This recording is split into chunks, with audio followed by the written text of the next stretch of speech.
सुनते हैं एक छोटी सी कहानी। यह कहानी बहुत इमोशनल है, जिसे सुनते ही आंखों में आंसू आ जाएंगे।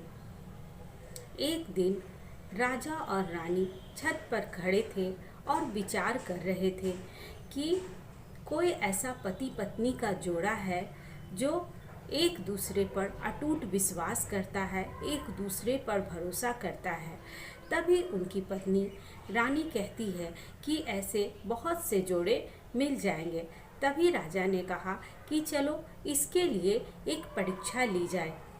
दोनों राज्य में घोषणा करा देते हैं कि जो पति पत्नी पूरी तरह से सुखी हैं, संपन्न हैं, एक दूसरे पर भरोसा रखते हैं, ऐसा पति पत्नी का जोड़ा को ढूंढा जाए। चारों तरफ राज्य में घोषणा हो चुकी थी। ऐसे ही जोड़े को ढूंढा जा रहा था। तभी राजा और रानी छत पर खड़े बात कर रहे थे और देख रहे थे कि चारों तरफ अंधेरा हो गया, लेकिन एक घर में अभी भी दिया जल रहा था।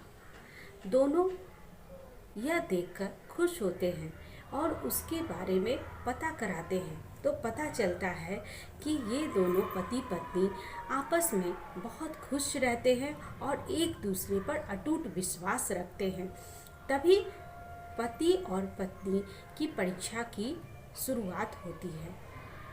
एक सिपाही उसके पति के पास जाता है और कहता है कि मेरी रानी आपसे विवाह करना चाहती है। यदि आप अपनी पत्नी को मार दें तब वो आपसे विवाह कर लेंगी। उसका पति यह प्रस्ताव ठुकरा देता है और सैनिक आकर राजा को यह खबर बताता है।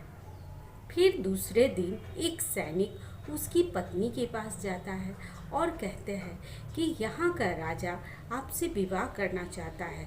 यदि आप अपने पति को हत्या कर दें तब राजा आपसे विवाह कर लेंगे। उसकी पत्नी तैयार हो जाती है और कहती है कि रात में जब चारों तरफ मिसाल दिए बंद हो जाएंगे, रोशनी बंद हो जाएगी, तो आज हमारे छत की भी जो दिया जलता है वो भी बुझ जाएगा। उसी समय मैं अपने पति की हत्या कर दूंगी। यह खबर जाकर वह राजा को सुनाता है। राजा सुनकर हैरान हो जाता है और अपने सिपाहियों से कह देता है कि जैसे ही उस घर का दिया बुझे, दौड़कर वहाँ जाकर उस व्यक्ति की जान बचाई जाए।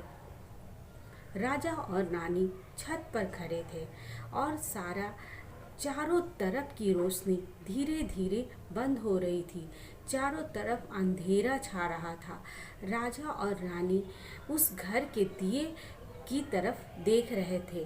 रात के 2 बजते ही उस घर का दिया बुझ गया। सैनिक दौड़ते हुए उसके घर में जाते हैं। तब वह देखते हैं कि उसने अपनी पति को फांसी से लटका दिया था। सैनिक के पहुंचते में बहुत देर हो गई और उसके पति की मृत्यु हो गई। यह खबर जैसे ही राजा ने सुनी, राजा के होश उड़ गए। राजा मन ही मन पछताने लगा कि हम लोगों की वजह से उस व्यक्ति की जान चली गई। वह औरत जात से नफरत करने लगा, औरतों से नफरत करने लगा। वो बहुत क्रोध में आ गया। राजा ने कहा कि मैं अभी कुछ दिन भ्रमण के लिए जा रहा हूँ। मैं जैसे ही वापस आऊँ, इस संसार में, इस राज्य में जितनी भी स्त्रियाँ हैं, सबका सर कलम कर दिया जाए।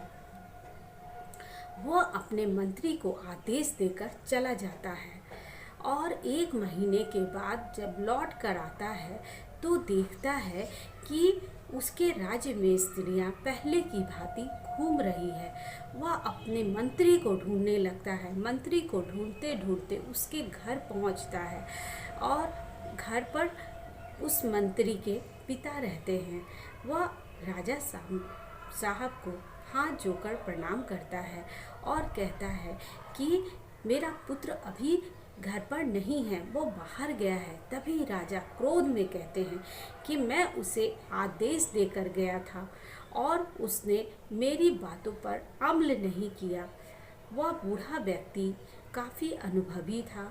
उसने राजा साहब के सामने हाथ जोड़े और कहा कि राजा साहब, एक स्त्री के चलते पूरे राज्य की स्त्रियों का जान ले लेना यह उचित नहीं है।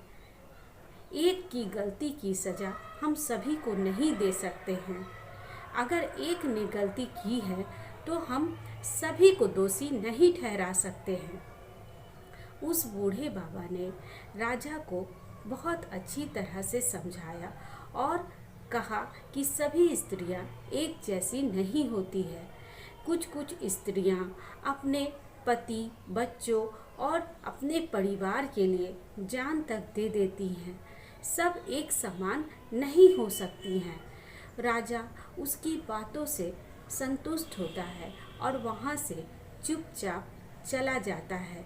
जब भी इंसान को धोखा मिले या कि कोई बेईमानी करे तो उस पर क्रोध होने के बजाय शांत मन से उस पर विचार करें और कभी भी गलत निर्णय ना लें।